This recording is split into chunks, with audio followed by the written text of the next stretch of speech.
Hey guys, what's going on? Carl here, and I'm just coming back from a workout that I just had. Obviously, you guys know the title of this video. It's one of my favorite times as we get to kind of test out two of some of my favorite brands, Nike, obviously, and the Apple Watch. This is the third edition, so I think the full name is the Apple Watch Series 3 Nike Edition. It's my review of this guy, and I know that I reviewed the Apple Watch Series 3, just the regular version. I'll leave that linked up here, but since I'm kind of into working out, I enjoy other things other than tech. This is the one that I kind of look forward to every year, and I have asked you guys over on social a ton of questions, maybe a bit about my workouts, some of my diet maybe, and we'll get to those at the end. But first and foremost, these are my thoughts on my favorite tech/fitness wearable all-in-one.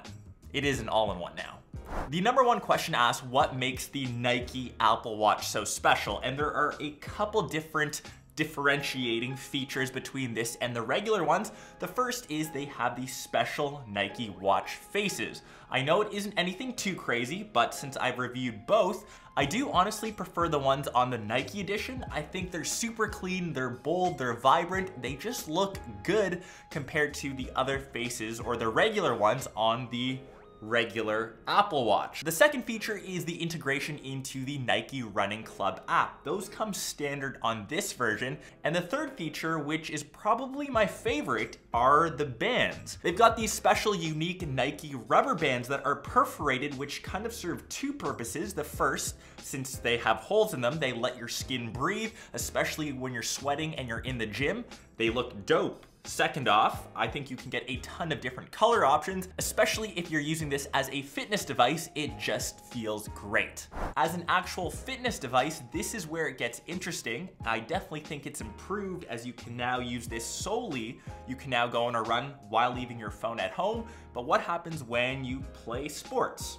You can't use your Apple Watch. What happens when you're going to the gym doing resistance training? Usually what I do, I like to lift weights. It doesn't have a workout option that's defined for pushing weights. So now you're left with either gauging your calories spent, probably picking an exercise that doesn't really match what you're doing. So in terms of accuracy, it's not properly tracking how many calories I'm expending. And I know that I'm just being nitpicky, but it would be nice, really nice to see Apple take that a bit more seriously, as that's the main reason why I would use this solely as a fitness device. I just might need that extra motivation to keep going in the gym. The biggest inclusion of the third gen is the connectivity to LTE. Those models do cost slightly more. The Nike editions start at $330, and you can tell if you have that connection obviously by this nasty red dot on the dial. Why Apple decided to make it red, I think they should have made it a bit more premium like stainless steel, but those are just aesthetics. You'll have to live with that.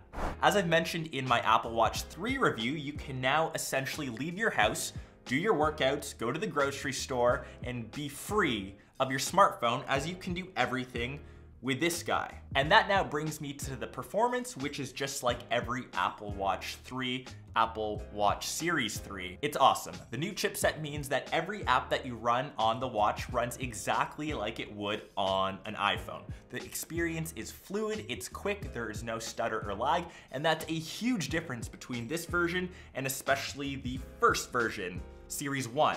Which was a bit too laggy, and I think you'll need to upgrade if you have that one. And in the end, it's true what they say, this is the best Apple Watch that you can currently get. I think if you have Series 2, you don't need to make that upgrade unless you truly need LTE service. And just remember, it might not work with every carrier. Make sure you check that before you buy it.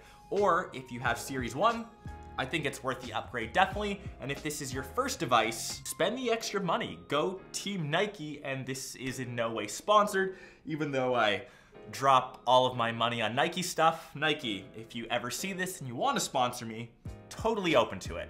Team Nike. Before we wrap this up, I'm gonna quickly grab my phone, which isn't even here in the studio, as we can answer a couple questions that you guys had on social.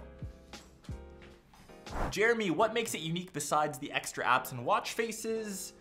The bands, and you can always grab them separately if you have another Apple Watch. Mike, does a sports-themed watch find a middle ground with you as someone who likes Swiss watches and is an athlete? This is a tough question. Obviously, price levels are way different, and don't get me wrong, this feels good on a watch, just maybe not as good as, say, a Seamaster. Kind of first world problems to have. I definitely think, though, there's room for some middle ground here. Alex, call quality apparently not so good. Just straight off the watch, I wouldn't say the best. If you pair it with Bluetooth headphones like the AirPods, I think it's way better. Key the Gamer, talk to us about your workouts, how many times a week, diet, etc., and routines. So I just came from the gym. I go 4 to 5 times a week, usually hypertrophy. You can Google what that is. 4 to 5 exercises per muscle group, a muscle group per day. Today I did back, tomorrow is legs, and on the weekends I usually play some sort of sports to stay active. Diet, I'm really lucky here. I can just eat whatever I want. I've got a pretty high metabolism. Doesn't help that I'm sponsored by a beer company, but I think you have to balance enjoying life and being active. Enjoy yourself too. And last question, do you need the Nike watch for the Nike faces, or are they on all the watches? Unfortunately, these are Nike exclusives. And I think paying that extra little bit of money to have these dope faces is worth it. Plus it's Nike.